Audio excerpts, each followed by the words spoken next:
ग्रंथ राजनीति वाक्यामृत में मंत्री समुद्देश में बहुत ही गंभीर व्याख्या कर रहे हैं। पूर्व में कहा कि अजीर्ण के भय से भोजन नहीं छोड़ा जा सकता, मृगों के भय से कृषि का कार्य समाप्त नहीं किया जा सकता, इसलिए प्रमाण छोड़ करके पुरुषार्थ करना चाहिए।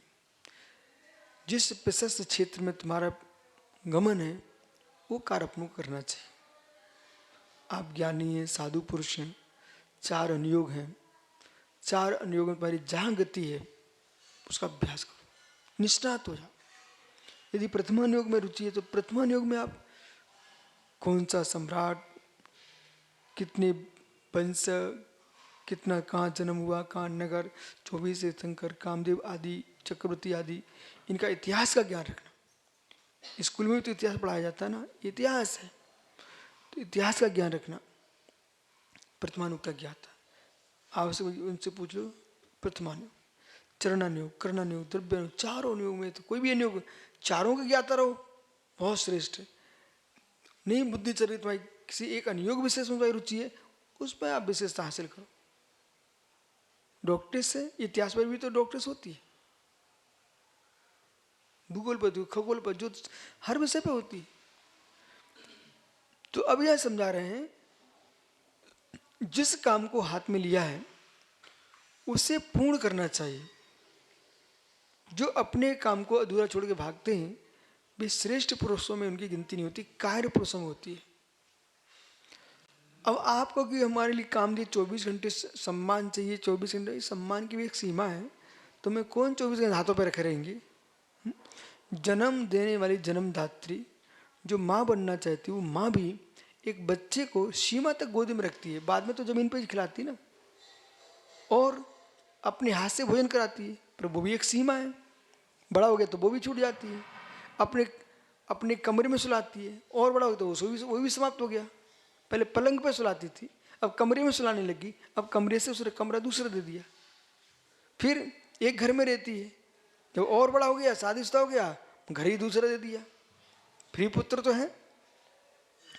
तो व्यक्ति को इतनी योग्यता होनी चाहिए, कब तक तुम्हें गोदी में खिलाते रहेंगे? तुम बड़े हो गए हो।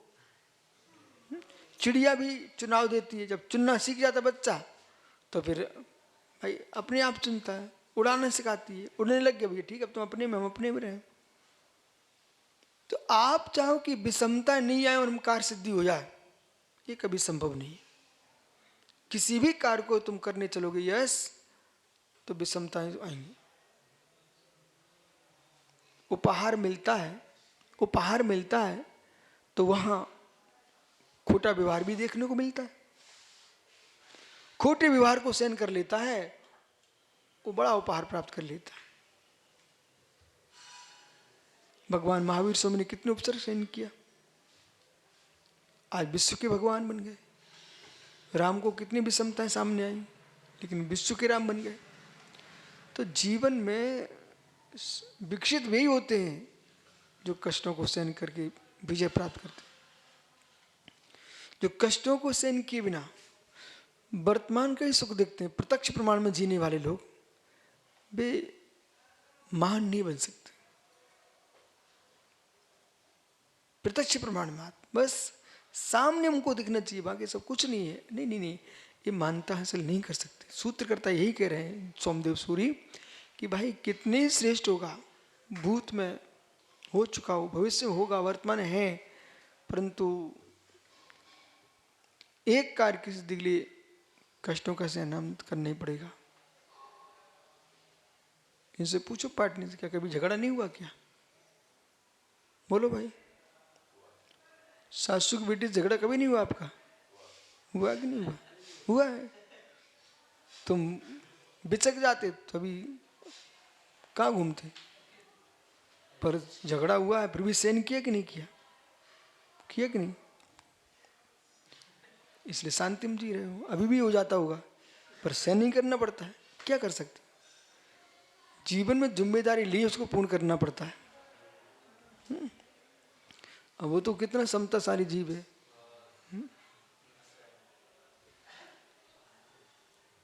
समता है कि नहीं? पर समता कहो या अपनी भूल कहो, दोनों तरफ से बोलो आप।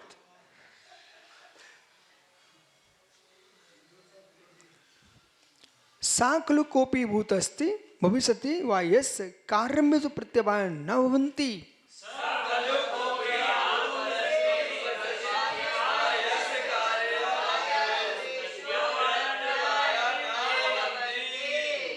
सुनो सार्थक सागर जी, तनक सी बात में चेहरा उदास नहीं करना। को खलु सा खलु कोपी, वह लोक में निश्चय से कौन ऐसा भूतम अस्ति, कोई ऐसा भूत में हुआ कि भविष्यति, भविष्य में होगा क्या, वर्तमान में है।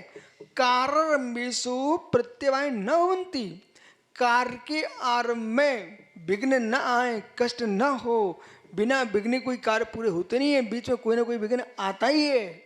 इसलिए घबराने की आवश्यकता नहीं है भाई।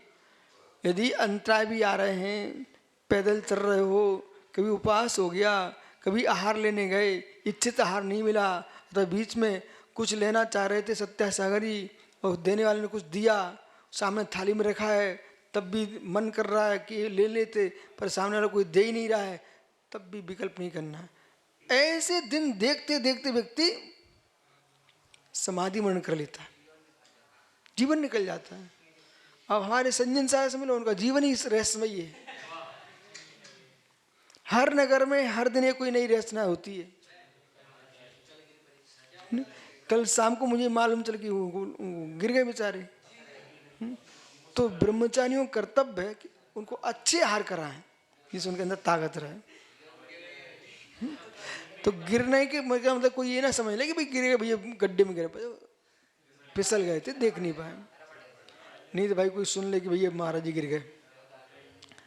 तो विषय समझो, इसमें सबका कर्तव्य, श्रावकों का कर्तव्य है कि भाई साधु जा रहे आ रहे हैं, कोई आवश्यकता भैया कुछ नहीं है, संजन सागर दिख जाए तो सुयस का कर्तव्य भी, भैया कमंडल हम पे ले रहे महाराज जी चलो। और ये तुम्हारे निर्मूल सागर जी हैं, इनमें तो भयंकर ताकत है, इनका कर्तव्य है कि भाई अपन संजन सागर को देख लें। परस्पर को जीवा नाम, परस्पर को जीवा नाम,